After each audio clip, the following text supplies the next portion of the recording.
ಪ್ರಿಯ ವೀಕ್ಷಕರಿಗೆ ನಮಸ್ಕಾರ. ಇವತ್ತು ನಮ್ಮ ಮನೇಲಿ ಯಾವ ಥರ ತಲೆಕಾಲನ್ನ ಮಾಡ್ತೀವಿ ಅನ್ನೋದನ್ನು ತೋರಿಸ್ಕೊಡ್ತಿದ್ದೀವಿ. ಇವತ್ತು ನಾನು ತಲೆಕಾಲು ಸಾರು ಮಾಡೋದನ್ನ ತೋರಿಸ್ಕೊಡ್ತಾ ಇದ್ದೀನಿ. ತಲೆಕಾಲು ಸಾರಿಗೆ ಧನಿಯಾ ಮೆಣಸಿನ್ಕಾಯಿ ಪುಡಿ, ಶುಂಠಿ ಬೆಳ್ಳುಳ್ಳಿ ಪೇಸ್ಟು, ಚಕ್ಕೆ ಲವಂಗ ಪೌಡ್ರು, ಅರಿಶಿಣ ಪುಡಿ, ಇದು ಮನೇಲೇ ಮಾಡ್ಕೊಂಡಿರೋದು. ತೆಂಗಿನಕಾಯಿ, ಇದು ನಮ್ಮದೇ ತೋಟ ಇದೆ, ನಮ್ಮ ಮನೆದೇ ತೆಂಗಿನಕಾಯಿ. ದಪ್ಪ ಸೈಜ್ದು 3 ಈರುಳ್ಳಿ ತೊಗೊಂಡಿದ್ದೀನಿ. ರುಚಿಗೆ ತಕ್ಕಷ್ಟು ಉಪ್ಪು, ದಪ್ಪದು 2 ಟೊಮೆಟೊ ತೊಗೊಂಡಿದ್ದೀನಿ. ಅರ್ಧ ಕಟ್ಟು ಕೊತ್ತಂಬರಿ ಸೊಪ್ಪು, 1 ಕುರಿದು ತಲೆ ಕಾಲು ಹಾಕಿದ್ದೀನಿ. ಮಸಾಲೆ ರುಬ್ಬಿ ರೆಡಿ ಇಟ್ಕೊಂಡ್ಬಿಡೋಣ. ಫಸ್ಟು ಧನಿಯಾ ಮೆಣಸಿನ್ಕಾಯಿ ಪುಡಿ 3 ಸ್ಪೂನ್ ಆದರೆ ಸಾಕು.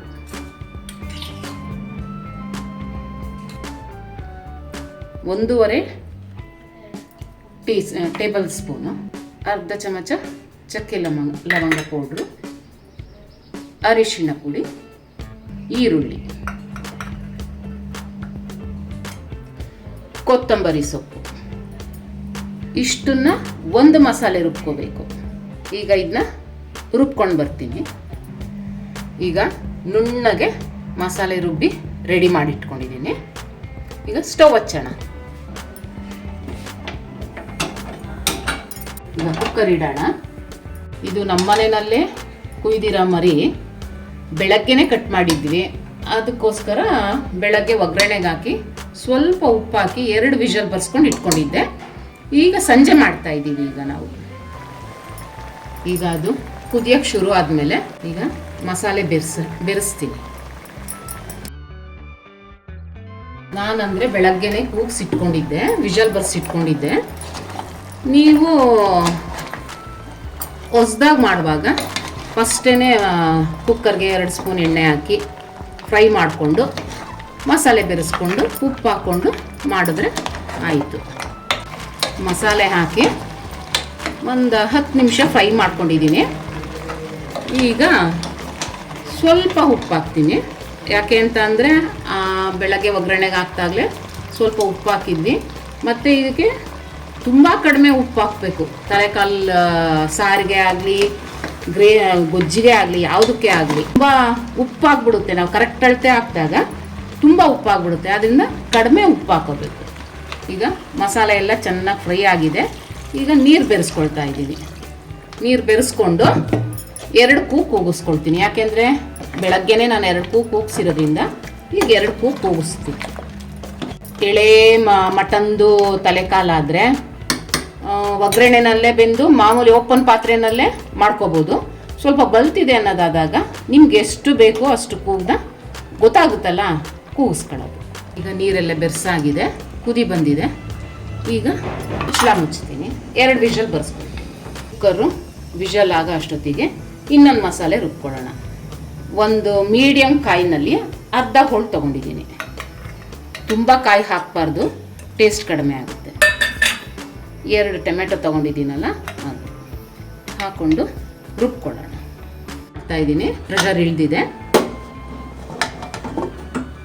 ಪುನಃ ಸ್ಟವ್ ಮೇಲೆ ಇಟ್ಟಿದ್ದೀನಿ. ಈಗ ಬೆಂದಿದೆಯಾ ನೋಡೋಣ. ಸ್ವಲ್ಪ ನೀರು ಹಾಕ್ಕೊಳ್ಳೋಣ. ಇದಕ್ಕೆ ಬಿಸಿನಲ್ಲಿ ಮುಟ್ಟಕ್ಕಾಗಲ್ಲ. ನೋಡಿ, ಚೆನ್ನಾಗಿ ಬೆಂದಿದೆ. ಇದು ಓಪನ್ ಆಗ್ತಾ ಇದೆ. ಇಷ್ಟು ಬೆಂದರೆ ಸಾಕು. ತುಂಬ ಬೆಂದರೆ ಕಲಸೋದಂಗೆ ಆಗ್ಬಿಡುತ್ತೆ. ಈಗ ಅದಕ್ಕೆ ನಾವು ಕಾಯಿ ಬೆರೆಸ್ಕೊಳ್ಳೋಣ. ಕಾಯಿ ಟೊಮೆಟೊ ರುಬ್ಬಿಟ್ಕೊಂಡಿರೋದನ್ನ ಬೆರೆಸ್ಕೊಳ್ಳೋಣ.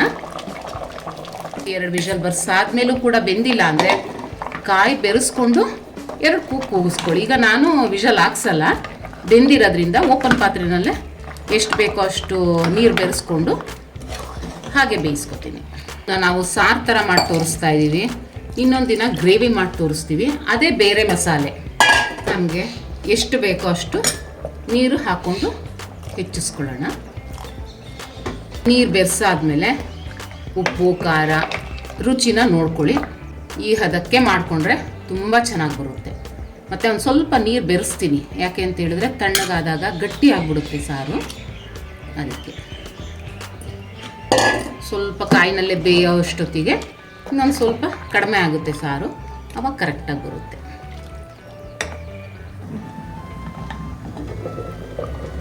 ಕಾಯಿ ಟೊಮೆಟೊ ಹಾಕಿದ್ಮೇಲೆ 10 ನಿಮಿಷ ಬೇಯಿಸ್ಕೊಂಡಿದ್ದೀನಿ. ಸಾಕು. ಈಗ ಸ್ಟವ್ ಆಫ್ ಮಾಡ್ಕೊಳ್ಳೋಣ. ಸರ್ವಿಂಗ್ ಬೌಲ್ಗೆ ಬಡಿಸ್ಕೊಳ್ಳೋಣ. ಮುದ್ದೆ ಮಾಡಿದ್ದೀನಿ. ಮುದ್ದೆ ಇಲ್ಲದೆ ಇದ್ದರೆ ತಲೆಕಾಲು ಸಾರಿಗೆ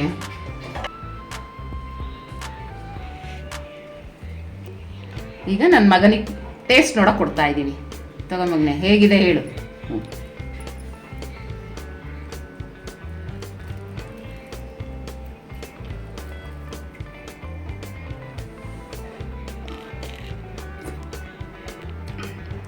ಎಲ್ಲ ಅದ್ಭುತವಾಗಿ ಬಂದಿದೆ, ಚೆನ್ನಾಗಿದೆ.